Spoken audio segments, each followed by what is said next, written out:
나는 아내와 함께 늙어가는 내 모습을 상상했다. 할아버지가 되어 무릎에 손자, 손녀를 앉히고 토닥이는 모습, 흔들 의자 위에서 생을 마감하는 모습을 떠올렸다. 하지만 지금 흔들리는 것은 의자가 아닌 내 인생이다. 안녕하세요 여러분, 북튜버 공백입니다. 제가 이틀 전에 3월 달에 읽은 책들을 모아서 영상을 하나 올렸었죠. 보신 분들은 아시겠지만 주로 국내 작가의 산문집들이 많았어요. 그런데 그 중에서 딱 한 권 외국 에세이가 있었어요. 기억나시나요? 그 책이 좀 여러모로 독특했거든요. 소재도 독특하고 좀 곱씹어 볼 만한 내용들도 많고, 그래서 오늘 여러분들께 그 책을 좀 소개해 드리려고 합니다. 네, 오늘 제가 소개해 드릴 책 크리스티앙 파주의 오늘도 살아내겠습니다 입니다. 제가 이 책을 눈여겨본 이유는 두 가지였는데요. 일단 하나는 김영사에서 출간된 해외 에세이라는 점이고요. 또 하나는 이 에세이를 쓴 크리스티앙 파주가 노숙인이었다는 점에 있습니다. 이 점에 대해서 조금 더 이야기를 나눠볼게요. 네, 바로 이 책이거든요.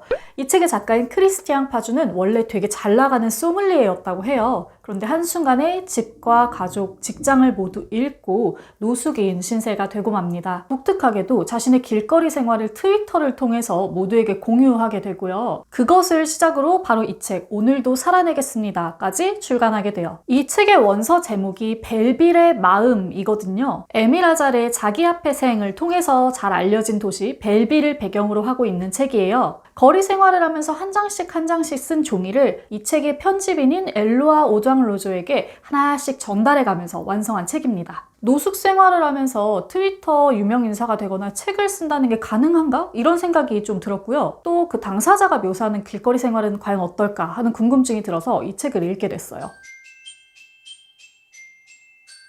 노숙자를 생각하면 여러분들 어떤 이미지가 떠오르세요? 저는 그래요. 제가 5, 6년 동안 학창시절 내내 살았던 집이 서울역 근처거든요. 잘 아시겠지만 서울역 근처에 노숙인 분들이 굉장히 많단 말이에요. 항상 술에 취해 있고 지나가는 사람들을 빤히 쳐다보기도 하고 고성을 지르기도 하고 냄새를 풍기면서 역사 안에 누워있기도 하고, 저는 어쩐지 그런 모습들을 많이 봐왔던 터라 노숙인에 대한 두려움과 조금의 혐오감이 있었던 것 같아요. 노숙을 하는 많은 사람들이 사회 안정망 밖으로 밀려나간 사람들이란 걸 알고 있으면서도 그런 마음을 좀 버리기가 어려웠고, 그들은 나와는 다른 세상에 있는 사람들이다 라는 생각을 쉽게 떨쳐버릴 수가 없었어요. 저는 노숙자의 삶이라는 게 사실 그들이 어느 정도 선택한 삶이라고 생각했거든요. 어쩌다가 노숙자가 된다고 해도 본인의 의지가 있다면 그 생활을 벗어날 수 있지 않을까? 그렇게 하지 못한다는 것은 그들이 안온한 삶을 선택했기 때문에 그런 게 아닐까? 이런 생각을 좀 했었는데, 이 책을 읽으면서는 그런 생각에 굉장히 큰 변화가 있었어요. 그들이 얼마나 빠른 속도로, 얼마나 불가항력적으로 노숙자가 되는지 이 책을 통해서 잘 알 수가 있거든요. 이 책의 작가인 크리스티앙 파주만 봐도 한순간에 가족을 잃어버리고 그 여파로 직장과 집을 다 잃어버리게 되는 거니까요. 또 노숙자에게 주어지는 일이 흔치 않고,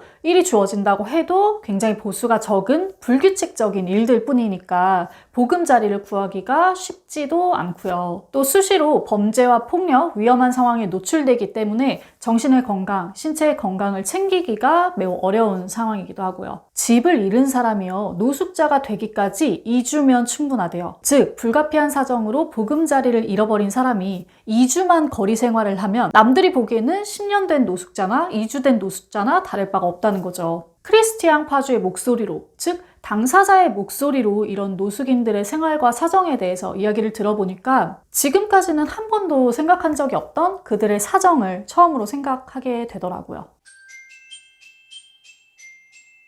12월 스트라스부르에서도 집 없이 떠돌던 여성이 동사했다. 사체 부검인은 그녀의 죽음을 자연사라고 기재했다. 자연사라니, 44살에. 말도 안 되는 것 같지만 노숙인의 평균 수명이 40대 중반임을 감안하면 틀린 것도 아니다. 1880년대 프랑스인의 평균 수명은 45세였다. 진화의 종말이자 거대한 퇴보다. 이것이 바로 거리다.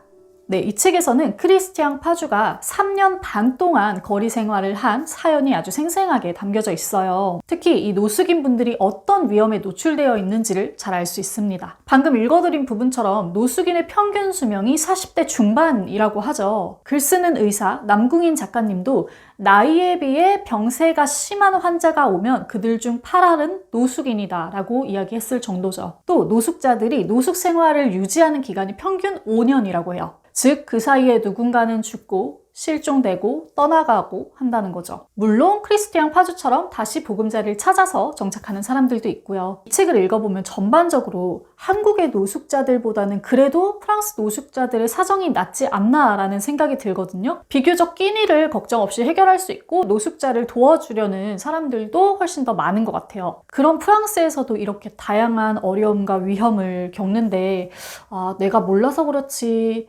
우리나라는 더 어마어마하겠구나 라는 생각이 좀 들더라고요. 이 책을 읽다 보면 마음이 종종 불편해져요. 이 책의 뒷면에 쓰여진 문장대로 왜 어떤 삶은 지독하게 힘든 걸까? 라는 물음이 들게 하는 그런 책인 것 같습니다.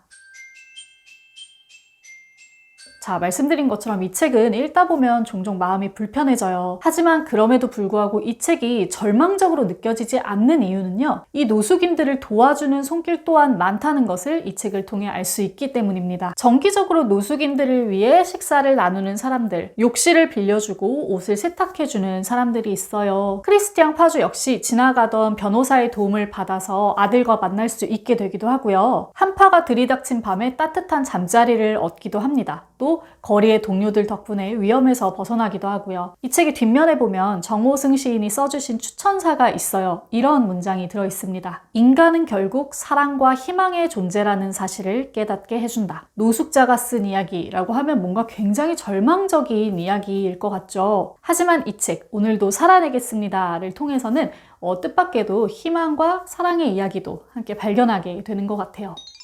네, 지금까지 한순간에 노숙인이 된 남자의 이야기, 3년 반 동안의 거리 생활 이야기가 담긴 책 오늘도 살아내겠습니다를 함께 살펴봤습니다. 되게 오랜만에 읽은 해외 작가의 에세이라서 처음에는 번역체도 낯설고 지명도 너무 낯설어서 좀 고생했거든요. 하지만 책을 다 읽은 지금에는 굉장히 묘한 여운이 남는 것 같아요. 새로운 시선이 또 하나 생긴 것 같은 느낌도 들고요. 요즘 코로나로 되게 어수선한데 이런 어수선함 속에서조차 배제되어 버린 노숙인들의 존재가 생각나기도 했습니다. 자, 많은 분들이 이 책 오늘도 살아내겠습니다의 흥미를 느끼셨길 바라면서 저는 물러가도록 하겠습니다. 여러분 모두 건강하시고요. 책 읽는 시간 되세요. 곰백의 책단장이었습니다.